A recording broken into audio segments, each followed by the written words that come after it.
Joining me here in the Canberra studio now is the Finance Minister, the Coalition Campaign spokesman, Matthias Cormann. Let's ask you first of all about the Brexit vote. The polls have just closed, but the YouGov poll for Sky News in the UK suggests it's a 52-48 result to the Remain vote. You would welcome that?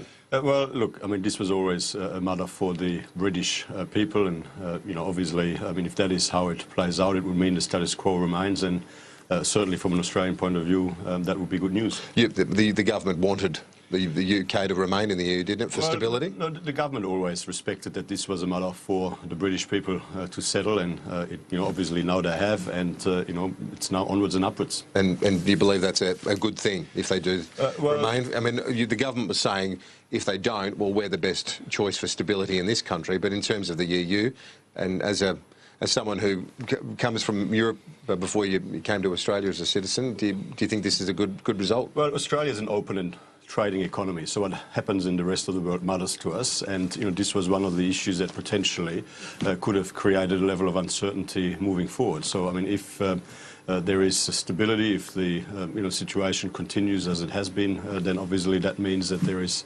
a bit more certainty on that front. But still, I mean, Australia very much needs, given what's happening to global economic growth, given what's happening with global prices for our key commodity exports and so on, we need to continue to successfully transition our economy. We need to continue to implement our plan for jobs and growth. And, well, let's move back to that plan, because it's been criticised by Paul Keating.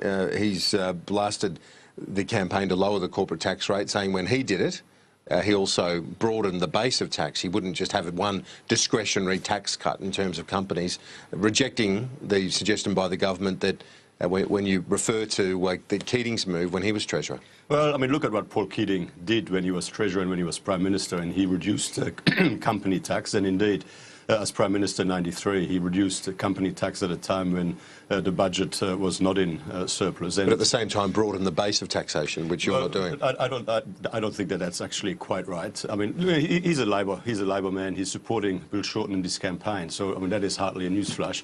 Look at what all the Labor luminaries have said in the past. Julia Gillard said, if you're against the company tax cut, you're against jobs.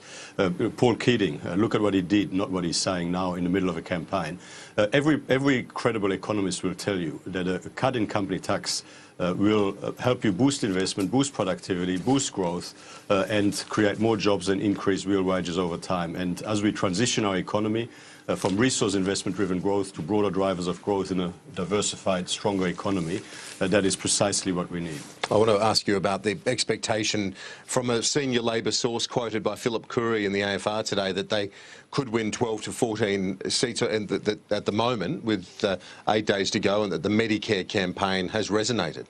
Well, we've always said this election is close and every vote matters, and what we say to people, if you want the continuation of stable government, implementing a plan for jobs and growth, vote for your Liberal National Party candidates in the House of Representatives and in the Senate.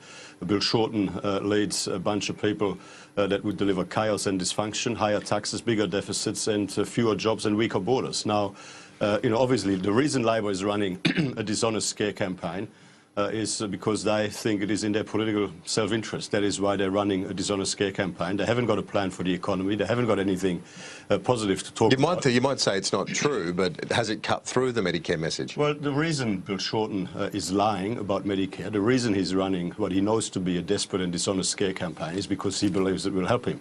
But what we've seen last night is that Bill Shorten is now running scared of his own scare campaign. He's now running away from, all of the outlandish and outrageous and dishonest claims he's made in the past. The truth is, Bill Shorten doesn't have a plan for the economy. He just has a plan for bigger deficits, higher taxes, fewer jobs and weaker borders. And, he's all over the place now. One day he's running the scare campaign, and the next day he's running scared of his own scare campaign. Finance Minister Matthias Cormann, thanks for your time. Always good to talk to you.